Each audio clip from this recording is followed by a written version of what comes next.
Hallelujah. Hallelujah. Give praise and honor to Jehovah our God, the King of the universe, the one that gives us life, gives us strength and good health, and allows us the opportunity to come before Him and worship before Him on this day. Amen. And we ask that He will continue to be with us. We pray on behalf of the children of Israel all throughout the earth, that the presence of the Most High God will be with us wherever we gather before Him to call upon His name, so we may continue to worship Him and call upon His name, and hopefully see the day when He will redeem the children of Israel and allow us to return back to the land that He has given us as an inheritance in the merit of our fathers Abraham, Yitzchak, and Yaakov. We thank Him for giving us His commandments, His statutes, and His judgments, and we ask that He would put the fear of Him within us, so that we may follow His commandments and live in a righteous manner before Him. And we ask also at this time that He would give us wisdom as we continue to read in the book of Proverbs, which is the wisdom given to Melech Shlomo, to King Solomon, by the Most High God. And we are able to read the words that are here and learn how to live our lives in the sight of the Most High God through wisdom. And throughout the first 9 chapters, basically we read where King Solomon was given a lot of instructions that were given to him from his father, King David. A lot of it was based on personifying wisdom and teaching us that by following wisdom, we'll be able to achieve a lot of success and prosperity in life. We'll be able to find favor in the sight of the Most High God. You know, He gave us, parables, so to speak, short stories, so to speak, to show us how we should follow after wisdom. And now from this point on in the book, from chapter 10 and onwards, we basically get actual proverbs, verses of inspiration, verses that would teach us instructions. So every verse basically has 2 things in it. Some of them agree with each other, some of them are contrast with each other. But once again, from this point in the book onwards, we get short verses, phrases, which should inspire us once we take heed to those messages that are within each of these verses or within each of these phrases. And a lot of the themes continuing on in Proverbs will be the same, talking about wisdom versus folly, good versus evil, diligence versus being lazy, and righteousness versus evil. Those are some of the themes. A majority of the themes that we will be seeing repetitiously throughout. So we're going to begin in the book of Proverbs chapter 10, beginning in verse 1. Hallelujah. Hallelujah.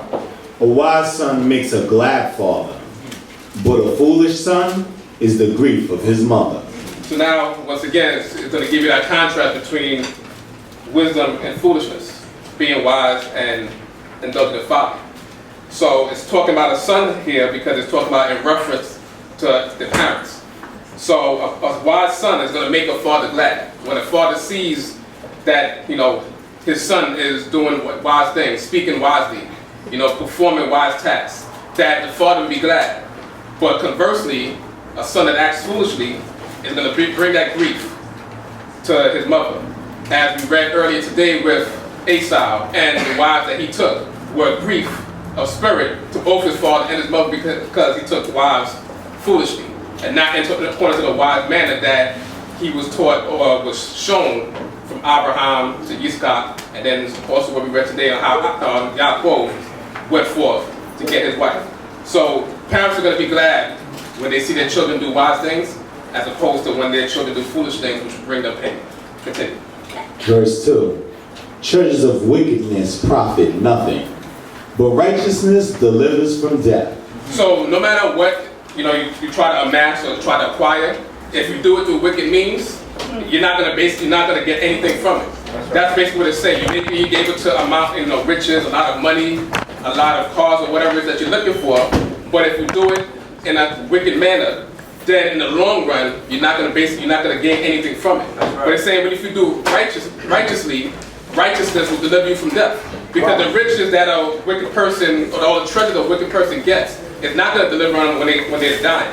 When they're sick, all of the riches in the world is not going to heal them. But a person that's righteous, they can be delivered from death because they can count on the bank of the Most High God as opposed to the Bank of America. That's right. And therefore, they would be able to receive healing from sickness or being able to be relieved from any trouble that they may face, which will ultimately save them from death. Continue. Verse 3. Jehovah will not suffer the soul of the righteous to famish, but he thrusteth away the desire of the wicked. So when a person that's living righteously, they would never go hungry. There may be a period of time, some of us may go a day without eating, may go a week because we have to wait till we get paid. But what it's saying is that those that are righteous, they would not be in long-term poverty. They would not go through that long-term, famine. They would not go through those, pains of hunger for a long time. But those that desire to do wicked, whatever they desire in their mind, Jehovah is going to make sure that he takes it away from them. So that no matter what a person does, if they desire to do wicked, the Most High God will make sure that they do not prosper in that way, as opposed to the righteous, who the Most High God would allow them to see success in the long run. Continue. Verse 4.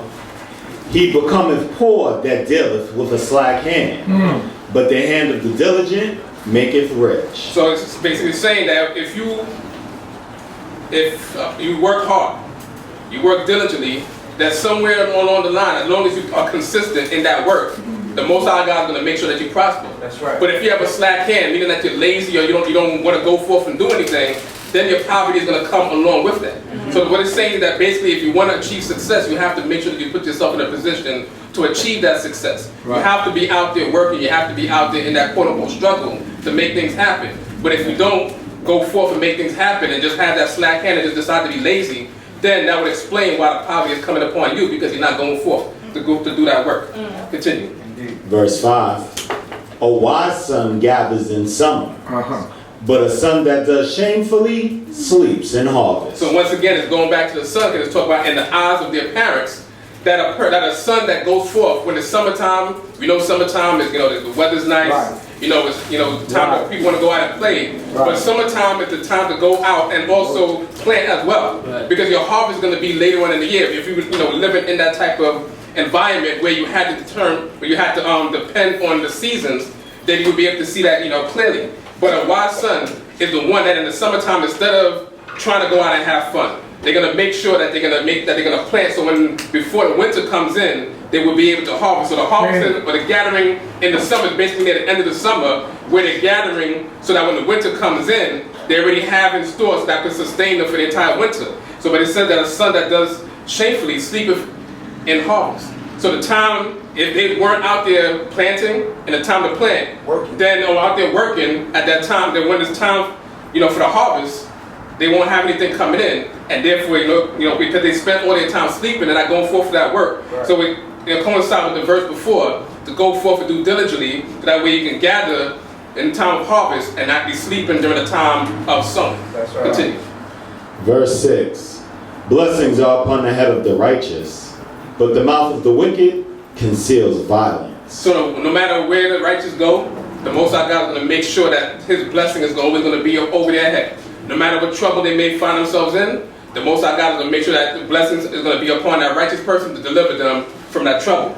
But the wicked, always going to have, concealed, but actually covered with violence. They're going to have violence everywhere that they go. Okay. They're going to find strife wherever they go. Right. They're going to have beef wherever they go. They're going to have a problem wherever they go, because they're living a wicked life. So therefore, the Most High God is going to make sure that he covers them with violence until they learn to accept that rebuke and that correction, to get away from that wickedness and do righteously. Continue. 7. The memory of the righteous shall be for a blessing, but the name of the wicked shall rot. So a righteous person, they live, they die, but people will always remember them for the good deeds and the good ways they live their life. That's right. So they will always, thank the Most High God for that person being around. Thank the Most High God for letting that person be upon the earth. And the blessing will always be upon them. But the person that was wicked, when they die, whenever people think about them, it's going to be, like, something that rots. So they're going to be stink to them. That's something that they don't want to hear that person's name anymore. They said that person's gone. They want to make sure that person's gone, even in memory, because of the wicked deeds that they performed in their lives. Right. So therefore, their name would rot and become stink. Continue. Verse 8. The wise in heart will receive commandments, but a prating fool shall fall. So a person that, once again, receives wisdom, they will be able to receive the commandments of the Most High God. They will be able to accept the corrections that the Most High God has for us. They will be able to accept all of the statutes and the judgments that the Most High God has commanded. But a pratic fool, a person that speaks folly all the time. Because in the Hebrew, that's what it's basically saying. A person that, is folly with the lips. That their lips are always speaking folly. That they will fall. Because they're not living a life according to the commandments of the Most High God, but all they're doing is speaking foolishness all the time. So eventually, because they're only speaking foolishly and not acting wisely, they will have their downfall in the time to come. Continue. 9. He that walks uprightly walks securely, but he that perverts his ways shall be found out. So a person that lives that upright life, that they will be able to walk anywhere with confidence, because the Most High God will protect them. They will have a secure shield upon them all the time. So even if they find themselves in a troubled area, the Most High God will make sure that that righteous person will be able to walk through smoothly and get out of trouble. But the person that is perverse in their ways, meaning that they go contrary to the way of the Most High God, that they will be known, what it says that they will be found out, that they will be known based on their doings. That people will know that this is a person that is perverse in their ways. This is someone that walks contrary to the way of the Most High God, and therefore their ways will be known to everybody, and when they fall, people will know that that's an example of how not to live their life. That they have to walk uprightly to make sure that they walk through life securely. Continue. 10. He that winks with the eye causes sorrow, and a prating fool shall fall. So the person that winketh with the eye, earlier in chapter 6, where you read about that person that winks with the eye, verse 12, chapter 6, verse 12, a base person, a man of iniquity, is he that walketh with a froward mouth, that winketh with his eyes, that scrapeth with his feet, that pointeth with his fingers. Frowardness is in his heart. He deviseth evil continually, he soweth discord. Therefore shall his calamity come suddenly, on a sudden shall he be broken, and that without remedy. So once again, that's chapter 6, verses 12 through 15. So the person with that winketh with the eye, someone that pointed or looking towards or looking forward to somebody else's downfall. So they do anything to bring forth that downfall of somebody else. But they're going to be the ones that are receiving sorrow. Because the Most High God is not going to allow the evil that someone's going to try to put on somebody righteous to get on that righteous person. So that person that's trying to always see evil in somebody else, they themselves will feel the pain and they will feel the sorrow. Right. And once again, the prating fool, the one that's speaking foolishly all the time, they also will fall. Continue. Verse 11. The mouth of the righteous is a fountain of life, but the mouth of the wicked conceals violence. So the person that's righteous, they speaking in a manner that's going to give life. That's what people, that's what we should be doing, speaking in a manner that gives life, that fountain of life, that fountain of living water. That's right. As we read with our father Isaac was trying to dig wells to gain water during the time of famine because people needed to live. So therefore the mouth of a righteous person is going to nourish those that need that healing words, those that need that inspiration, those that need to be encouraged to walk in the upright path. They're the ones that the righteous have that fountain of life coming forth from them to nourish the person. But the mouth of the wicked is always speaking about violence. The mouth of the wicked is always speaking about somebody's downfall or doing something to somebody else. And in the long run, once again, the person that's covered with that violence is going to come upon them because the Most High God is going to bring it. So we have to be the one that has the mouth that's the fountain of life, to be able to speak inspiration into people so that people can turn their sights to the Most High God and seek the Most High God. And when we seek Him, He said He will be found by us. Continue. Verse 12. Hatred stirs up strife, but love covers all transgressions. So when you're in a situation where there's always argument, then you know that one of the parties hates the other party. Because it says hatred stirs up strife. Someone that hates someone is always going to try to say something or do something to push the other person into that argument. So that strife or that beef is that the two people are arguing and always at each other. But it says love covers all transgressions. And it's not talking about the transgressions of the Most High God. It's meaning that the person that loves another person, that if that person transgresses against them, the love that they have will make them realize that that's just a mistake. I can get over that. I don't need to be battling with this person back and forth because I have love for them and they have love for me, so they make a mistake. That love will cover all of that. But when you have hatred, no matter what the person does, big or small, there's always going to be an argument because they're going to find any reason to have that beef. Continue. 13. In the lips of him that has discernment, wisdom is found, but a rod is for the back of him that is void of understanding. So a person that thinks wisely, you're going to always hear wise words come out of their mouth. So they're going to speak, wisely. So in the lips of him that has the discernment, wisdom is going to be found. A person that seeks out understanding, that considers their way before the Most High God, they're always going to have words of wisdom to speak. But a person that has no understanding, they're not only not going to have wise words come out of their mouth, but they're supposed to be beat in order to get wisdom into them. So that's why I said the rod is for the back of him that's devoid of understanding. The person that is always doing wrong, always sinning against the Most High God, that person has to be beat. And that was a way of a punishment that we read about in the book of Deuteronomy. That was one of the punishments, that you beat somebody for transgressing the word of the Most High God. So a person that is void of that understanding, that's what the rod is for. But once again, a person that has that discernment, they're always going to have wise words coming out of their mouth. Continue. 14. Wise men lay up knowledge, but the mouth of the foolish is an imminent ruin. So we coincide with the verse before that once again, that the wise person is going to be one that has that knowledge because they took time to study, took time to just, perceive things in life, took time to just, check out their surroundings, and as they grew up, the experiences that they had taught them, so they were able to acquire wisdom through the knowledge of just being around in life. But the person that's foolish, in the long run, they're going to have that end, or that ruin going to come upon them. It's imminent, that no matter what, they're going to find out, the ruin's going to find them. That you may think that a person that is wicked, is prospering, but in the long run, just know for sure that person's going to find, destruction by the end of their life. That's Continue. 15. The rich man's wealth is his strong city. The ruin of the poor is their poverty. So this is talk about on a human level. A rich man, the wealth that they have, they think that they're strong because of the wealth that they have. Right. They're able to, if they have any trouble, they're able to pay for, protection from trouble. Right. They're able to pay for whatever, so therefore they're using their wealth as that strong city. They're using the money that they have to be their defense, to be that guard round about them. But the ruin of the poor, the person that doesn't have, is saying that they're ruined because of their poverty. They don't have the means to acquire the protection or to acquire the things that a rich person may have. So now this is not saying that a rich person is better than a poor person. This is strictly on a human level. Right. That the poor person doesn't have what it takes to defend themselves on the earthly level. We know that a poor person that lives righteously, as we read before, we will continue to read in the book of Proverbs, Jehovah our God is the defense of all that live righteously, whether they're rich or whether they're poor. But on a human level, just dealing with us, that a rich person that has the means to acquire that defense, so that people look at a rich person as that strong person because they have all those things round about them. But what brings down the poor person is the fact that they don't have the means to acquire the same type of protection as the rich person. Continue. 16.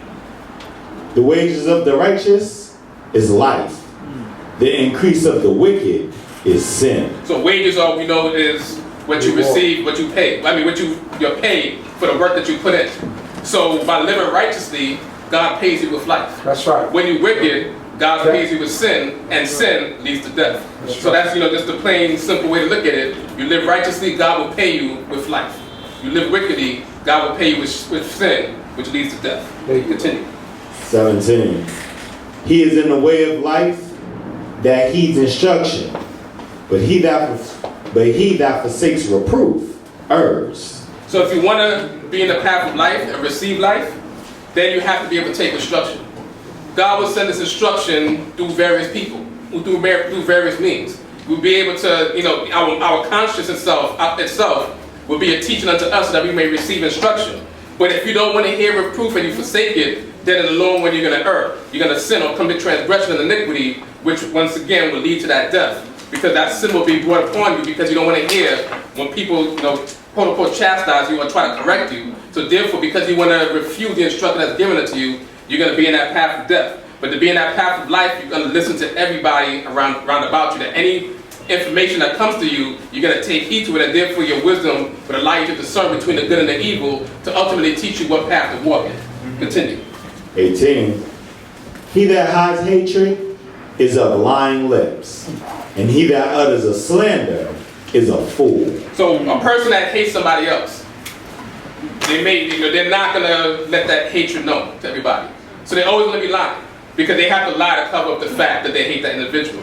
So they're going to say, if somebody asks you if you have a problem with that individual, no, they say, I don't have a problem with that individual, which means they're lying.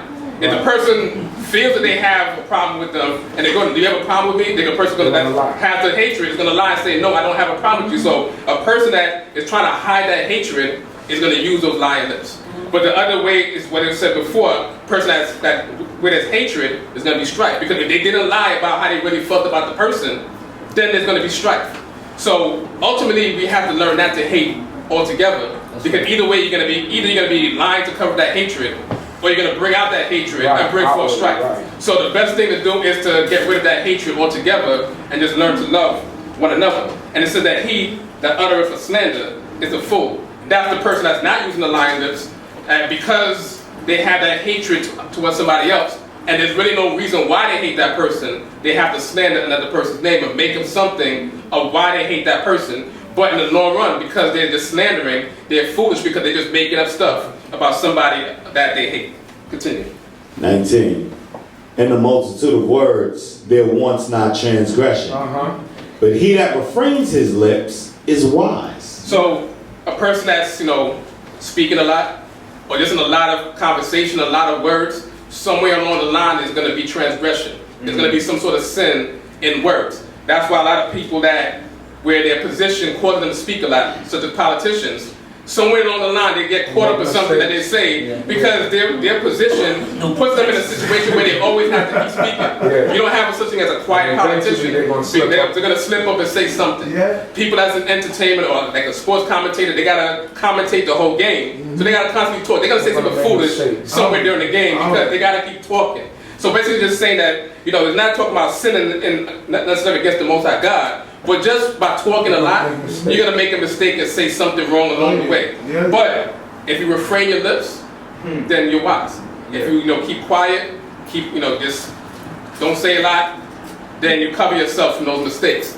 But if you find yourself talking a lot, somewhere along the line, in that talking a lot, you're going to make a mistake, and things are going to come upon you because you made that mistake that you can always apologize for, but somewhere along the line, a multitude of words brings forth a mistake. Continue. 20. The tongue of the righteous is as choice silver. The heart of the wicked is little worth. So we're talking about a time where silver was precious to people. Today platinum is, top of the line. Most of us just sell it for gold. But back then, it was talking about silver. We read about, shekels all the time. That was silver. So it's basically saying that the tongue of the righteous, when a righteous person speaks, it's a treasure. So their speaking is basically more valuable than actually getting silver. But a person that does wickedly, what they're speaking and also their actions are not valuable at all. So therefore, just giving that comparison, the righteous person is giving forth words that are rich like silver, but a wicked person is giving you words that have no value whatsoever. Continue. 21. The lips of the righteous feed many, but the foolish die for want of understanding. Because being righteous, you don't only live for yourself, but you're able to feed others and help them live in that righteous life as well. But the wicked, they die for themselves because they don't have any understanding. And being that they don't have any understanding, they have nothing to feed anybody else with. Right. So therefore, they have no support system in life, and God is going to cut them off. But when you're righteous, then the way that you live your life is an example to other people. The words that you speak can also influence other people to seek the Most High God. So therefore, you not only live for yourself, but you can also help others get on that path of life in the sight of the Most High God. But once again, when you do wickedly, then all you're going to do is just die for yourself. Continue. 22. The blessing of Yahweh, it makes rich, and toil adds nothing thereto. So it goes together. That when you blessed by Jehovah God, that you will become rich. But when you become rich, there won't be any sorrow, any worry. There won't be, this translation says toil that's added to it. That blessing is going to come from God without, any problem. You're not going to be rich and have to look over your back all the time. You're not going to be rich in that and be worried about when you're going to lose your riches. When the Most High God blesses you, He blesses you so that you may keep what He has given you, and therefore it would be sustained. But when you're wicked, and we read earlier, the treasures of the wicked is profit nothing, that they may get treasures early on in their wicked practices, but in the long run, they will be able to keep none of it. But when the Most High God blesses you with riches, He will make sure that He sustains you with it, like our father Abraham was sustained in his riches. We read today our father Isaac was sustained in his riches. Right. They may have people that envy them, but none of the people that envied them were able to touch them. So therefore, when the Most High God blesses you with those riches, no matter what people may think about you, nobody will be able to touch you. So the Most High God is not going to add any toil or any sorrow with the riches that He has given you. Continue. 23. It is as sport to a fool to do wickedness, and so is wisdom to a man of discernment. So sports is fun. Right. People that play sports, it's fun. They get a chance to go out and burn off some energy, compete, have fun, do the things that they like, be active. So the same way a foolish person, this sport is doing wickedness. They're always looking for something evil to do, and that's how they get off. That's how they try to believe themselves. That's how they have fun, by doing evil. But a righteous person is always that righteousness or seeking the wisdom is what they're gonna find fun in. They may play sports, of course, both gonna play sports, but it's gonna be a sport to the person of wisdom to seek out understanding. To be studying, that's what they find fun. That's gonna be what they enjoy to do in life. Reading the scriptures of the Most High God, reading the word of the Most High God, reading through the history, trying to acquire knowledge and understanding. That's what's fun to the person that is seeking out wisdom. But once again, the foolish person, their fun is just doing doing wickedly and trying to see the downfall of somebody else. Continue. 24. The fear of the wicked, it shall come upon him, and the desire of the righteous shall be granted. So the wicked person, whatever they are afraid of, that's going to happen to them, the Most High God is going to make sure that it happens to them. As opposed to the person that's doing righteously, whatever they desire in life, the Most High God is going to make sure that they acquire the desire that they have. So a person that's always worrying, and if they're wicked in the sight of the Most High God, whatever they're afraid of is going to happen. If you're wicked and you're afraid of heights, somehow you're going to find yourself high and you're going to fall. If you're afraid of going into certain neighborhoods and you're doing wickedly, you're going to get in those neighborhoods and something's going to happen to those neighborhoods. Whatever it is that a wicked person is afraid of, the Most High God is going to make sure that happens to them. But when you're righteous and you have righteous desires, we read in Proverbs chapter 3, commit your way to Jehovah, and He will establish it. So if you have a desire that is righteous, the Most High God is going to make sure that He grants that to you because you're living righteously. Continue. 25. When the whirlwind passes, the wicked is no more, but the righteous is an everlasting foundation. So the whirlwind is basically, allegory, meaning that trouble comes. Something passes through that just knocks down, tears your whole life down. Something comes through that just, knocks you off kilter, as they say. Something comes through and just, obliterates your whole mind. That's that whirlwind. So once that storm comes, the wicked, when that trouble comes, the wicked people are no longer there because they're not able to stand. But the righteous is a strong foundation. They're going to be able to endure that whirlwind when it comes. When those troubles come, whether it's people, whether it's bills, whether it's authority, whatever it is, once that storm comes, the righteous have that strong foundation that nothing's going to be able to move them. But the people that are doing wickedly, they don't have that strong foundation, so any little wind will knock them off their feet. But living righteously, you'll be able to stand on your feet no matter what comes your way. That's right. Continue. 26. As vinegar to the teeth, and as smoke to the eyes, so is the sluggard to them that send him. Wow. So these things sting or burn, like, particularly with the smoke to the eyes. Your eyes are made for seeing, and if you have smoke in your eyes, it inhibits you from seeing. So if you send a sluggard to do a task for you, because they're sluggard, it inhibits them from doing that task. So basically saying that it's useless to send a sluggard to do something for you, because it's just like smoke is going to burn your eyes and vinegar is going to burn your teeth or sting your teeth. Sending that sluggard is going to sting you in the end because whatever you want done is not going to happen. So the sluggard is basically stinging you and burning you in the long run because they're moving slow. Right. They're lazy. They're not going forth and doing the task that in the manner that you want it to be done. Right. You may send a message with the sluggard to go send this package to somebody else, and because they're lazy, the package never gets there, and you end up bearing the brunt of it because the sluggard doesn't care. Because whether they deliver the message or not, it doesn't do them any harm. You're probably their servant. You're still going to take care of them anyway. It's like the U.S. Post Office. If they don't send the mail, the workers still get paid anyway. So they have to be active employees and work and make sure they send forth that message that's given us them to deliver. But if you send it in the hand of a sluggard, it's not going to get there, and you're the one that's going to be messed up in the end because what you sent forth didn't reach the destination. And we still got paid. Which wasn't talking about y'all, but talking about sending messages. But yes, since y'all are sitting here, y'all would still get paid if y'all are lazy. So if they're lazy, they're still gonna get paid anyway. So if the warrior doesn't check the P.O. box, he's still going to get paid no matter what. Okay. What's going to happen is going to be the people that sent it are going to feel the brunt of it. Yeah. But, That's us, the consumer. and the consumer's going to feel the brunt of it. But they're still going to get paid for their jobs. Okay. Packages. Continue. Verse 27. The fear of Yahweh prolongs days, That's right. but the years of the wicked shall be short. So it's read earlier, fear God and keep His commandments. That's But right. that's the whole man.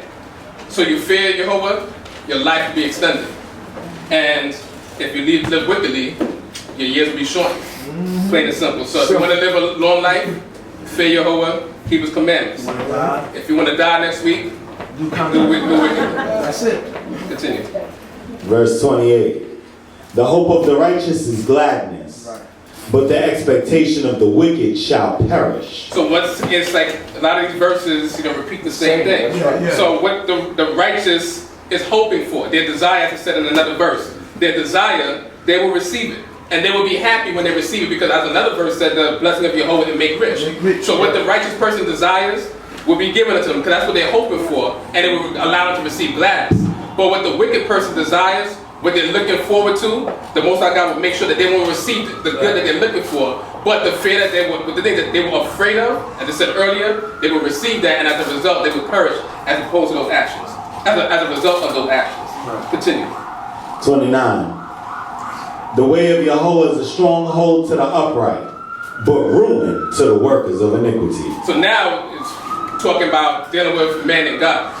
Because before it said the rich man's wealth is a strong city, that was dealing on the human level.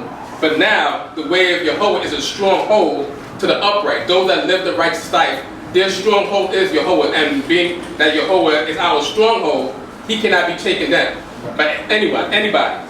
But those that work with iniquity, they will receive ruin in the long run. Because the Most High God will take away their defense from them. So whatever they are afraid of, whatever they were thinking is going to come upon them, the Most High God is going to open those doors for any evil to attack the evil. But the righteous will receive that protection from Jehovah God. So He would be that strong city around the righteous to make sure that the righteous be able to be defended from any evil. Continue. 30. The righteous shall never be moved, but the wicked shall not inhabit the land. So once again, the whirlwind comes through, that storm comes through, there's nothing that's going to move a righteous person. So because a righteous person is one that stays steady. They're consistent in the way that they're living their life. They're not wavering. They're making sure that what they read in the law of the Most High God, or the instructions of the Most High God, that's what they're doing. And they're going to make sure that they walk steadfast in that. So nothing's going to be able to move a righteous person because their foundation is strong. Their foundation is Jehovah God, who cannot be moved, who made the foundations of the earth. So if God made the foundation of the earth and living righteously gives you a strong foundation, then it's incumbent upon us to be righteous so that we won't be moved. But the wicked person, they're going to live but a short while. They won't be able to dwell in the land long enough to inhabit anything because they may acquire riches in our eyes. That's going to be for a moment. But they won't have anything that they can pass on from generation to generation. But righteousness is what will exalt us and will give us that strong foundation so we won't be moved against anything that may come our way. Continue. 31. The mouth of the righteous buds with wisdom, but the froward tongue shall be cut off. So the righteous person, once again, they're speaking wisdom. They're speaking life. That's right. They're speaking life to other people. So other people are able to receive wisdom. And once other people receive wisdom from that righteous person, they are able to walk in that righteous path and find life. But a person that's forward, a person that speaks perverse things, they'll be cut off. Because the Most High God is not going to allow perverse people to live for an extended period of time. The extended period, the time that they're living is just as a testament to us to see which way we're going to walk. But we have to make sure that we stand strong in righteousness and don't let the people that are speaking unrighteously or speaking perversely or speaking with a forward mouth or forward tongue, as it says in this verse, to allow us to be cut off. Because the Most High God, as we're going to read later on in Proverbs, He makes the evil person for the day of evil. Right. But once we stand strong, no matter what anybody says or does, it won't come upon us. Continue. 32. The lips of the righteous know what is acceptable, but the mouth of the wicked is all frowardness. Hallelujah. Hallelujah. So a righteous person, their lips are always speaking the acceptable things because they're considering what they say to other people. So they're not going to say anything that's unacceptable. They're not going to say anything to tear down. They're not going to say anything to destroy, because they know that they have to speak righteously and build up and lift up and influence, encourage people to live the right way. So therefore, they're going to always know what is acceptable to say. But the mouth of the wicked is always throwing it, because they don't consider what they're saying. They're saying whatever comes to their mind without thinking one way or the other. So therefore, only wickedness coming forth from their mouth, because they're not considering what they're going to say. But so we have to speak righteously and know what is acceptable. Know what is hurtful to people and know not to say those things. Know what will be helpful to people and know to say those things. Because that's when you're speaking righteously from your mouth, because you're speaking what is acceptable so that people can hear acceptable words. And ultimately, the righteousness will grow. Because if righteousness is something that grows faster than wickedness once it's put into practice. So we thank the Most High God for teaching us wisdom and giving us knowledge and understanding as well. And ask that He will continue to give us the instructions of life so that we may walk in the right path before Him. Thanking Him for letting wise men live upon the face of the earth, such as King David and King Solomon, where there are words that we can read that they spoke or they wrote down that were continued and that were preserved, so that we may read them today and learn how to live our lives. So once again, thanking Jehovah our God for all that He's given us, and praying that He will continue to be with us and shield us and protect us. Hallelujah. Hallelujah.